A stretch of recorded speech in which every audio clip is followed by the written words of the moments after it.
که په دې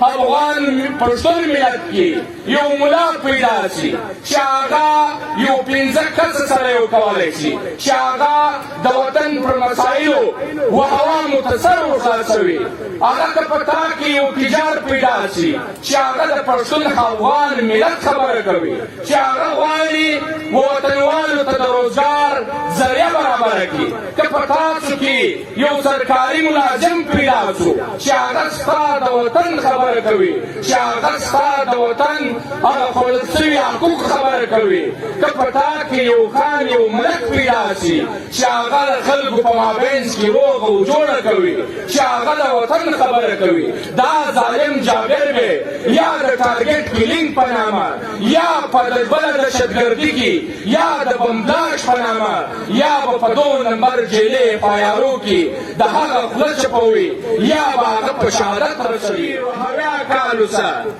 موږ ته په پاکستان کې پر دنیا یو حق نه دی راکول شوی اول زموږ ستاسو د چمن خوراکي مواد د پاکستان څخه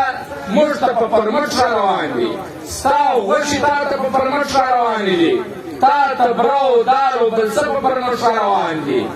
دا پرمټ سیستم ولې پرمټ لاګو دي یا به موږ د پاکستان حصه نه یو که موږ د پاکستان حصه یو باید موږ ته آزاد خوراکي مواد د یو ریاست ذمهواري دا جوړېږي چې دی د پاکستان و هر یو بچي ته تعلیم ورکړي صحت ورکړي د هغه کورنۍ ته د روزګار یو ذریعه جوړه کړي نو بیا هله د هغه عوامو باندې دا ذمهواري جوړېږي چې دوی ریاست او د هغه قانون ومني دا موږ ته نه دي راکول شوي زموږ صحت نظام زموږ اسپتالو ته ورسه سپیان کې ګرځي 2 ګولۍ نشي کې پیدا کوی ستا سره مشنري پرته ده د هغه مشنرۍ چلولو دپاره ډاکټر نشته ستا په اسپتال د ناونې کې برابر ستا سرکاري سکولونه راواخله ستا دلته امن و امان راواخله دلته زموږ نه سر مې پوزه دی نه مو مال مې پوزه دی زه د دې سټیج د لارې دلته زموږ سره بیخي ډېرې پارټیانې ناستې دي زما لپاره دومره غټ خبرې کوم په کار نه دي خو بیا هم زه د دې بچی یم زه د دې وطن بچی یم زه ستاسو بچی یم چې زما په سوچ کې یو خبره راځي غواړم چې ستاسو سره یې شریکه کړم موږ دلته تقریبا د هرې پارټۍ د هر ګوند د هرې نظریې خلک سره ناست یو موږ باید پر ځینې شیانو سره یو شو دلته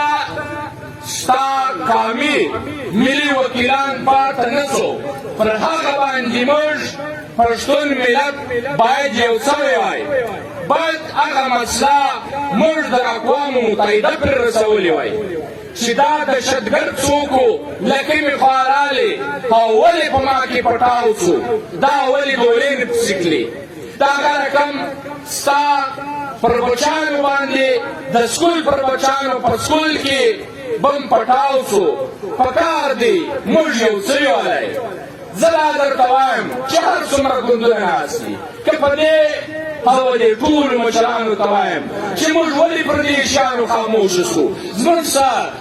سره دا رقم کسان ولیدي چې تاسو یقین نشئ کولی زموږ سره عثمان لالا په څومره بېدردي راسه شهید کړي موږ پر هغه خاموشه پاته سو د هغه رقم د هر ګوند باندې حملې سوي دي بمان پرې پټاو سوي دي موږ پر هغه باندې خاموشه پاته سوي موږ و دې ناسته مثبته زه وایم چې صرف دا نه چې موږ پر جذباتي تقریرو باندې چکچکي یا د مقررینو سره غواړو چې موږ تقریر به د چکچکو پرې نه وي موږ به خپل